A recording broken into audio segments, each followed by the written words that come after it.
Bro, stop it, bro. You're being a little bit of a puss. You're not giving yourself the credit. You see it, you probably notice it, but you don't have the balls to go get what you want out of life. And in life, you cannot have that mentality. You want something, you should go get it. And see, when it comes to the art of seduction, bro, it's all up here.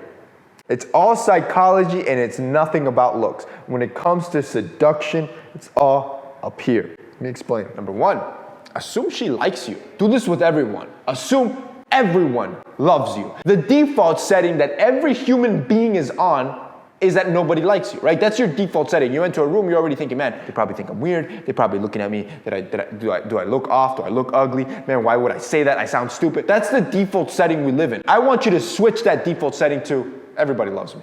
Yeah, it sounds a little egotistical, but every room, every acquaintance, every new person, every new girl you meet, assume in your head, this girl is in love with me. Because the alternative is what I said, 99% are assuming the opposite. If you enter with that energy, you enter into a room and you think, man, I am the tallest, best looking, wealthiest, smartest, whatever person in this room. And I'm not telling you to look at anybody less than, but you need to think of yourself that way. As soon as you enter that energy, that confidence, bro, most people will like you because of it. Which takes me to number two. She's already talking to you, bro. Girls are usually defensive creatures and men are offensive, meaning we're always on the hunt, they're always on the defense. So that's their default setting. Their default setting is defense, block away, that guy's a creep, that guy's danger. So they're always pretty shut off and closed off.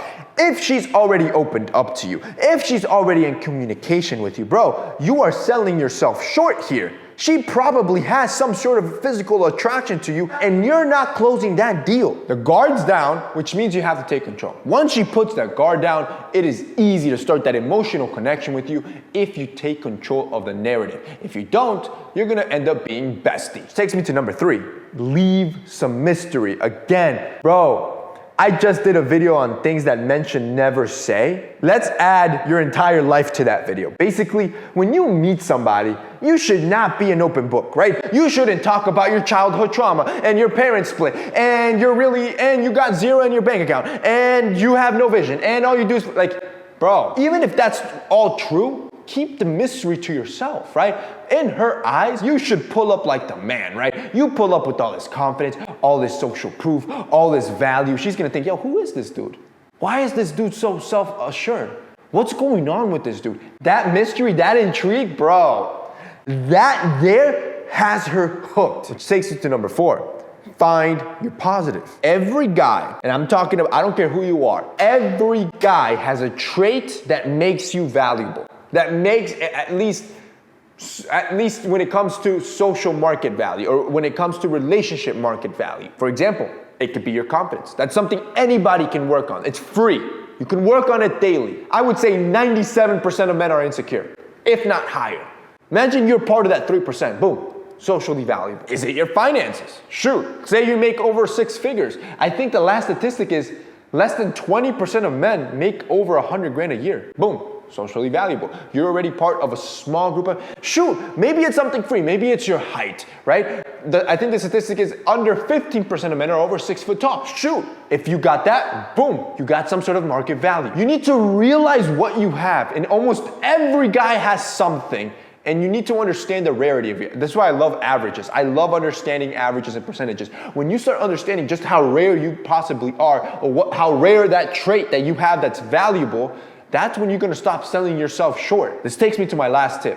What does your competition look like? You should not be wasting your time on thinking, man, does she like me?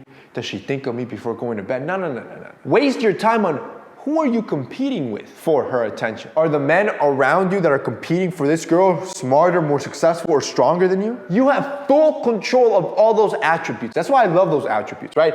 Your intelligence, your strength, your success. You have full control. So instead of focusing, does she like me? Focus on, all right, who's my competition? Oh, that dude's strong with me? We'll see about that. Oh, that dude's crushing it in business. All right, kill it, brother. I'm gonna work harder.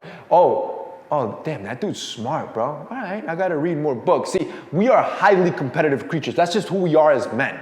And you should not fight against that natural trait. Being competitive is not a bad thing. It drives you to greatness, meaning when you focus on who your competition is and how you can beat that competition, bro, The women that are gonna like you, they're gonna fall into your lap because you're gonna be the best of the best, because that's what you focused on, and not if Vanessa was gonna text you back or if she's thinking about your good morning text, bro. All I'm saying is don't sell yourself short, all right? She probably already likes you, bro. See you guys next time.